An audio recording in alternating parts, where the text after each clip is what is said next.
અમે અવારનવાર ગાંધીધામ મહાનગરપાલિકાના અધિકારી માનનીય રામાનંદભાઈને અવારનવાર આ બોટલ ભરીને મેં આપી રહ્યા.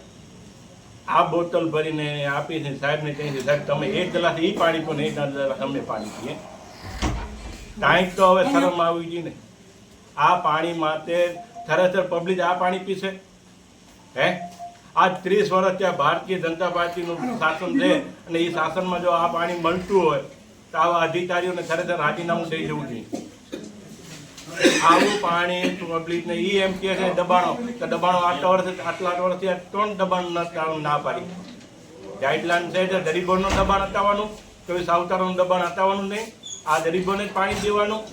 આવા અધિકારીઓ છે તો ગાંધીધામની પ્રજાને આવું જ પાણી મળશે. આવા અધિકારીઓને આવું મારું કહેવાનું થાય. જો આ અઠવાડિયામાં આ પાણી બંધ નહીં થાય તો હું અહીંયા રોડ ઉપર અનશન કરીશ.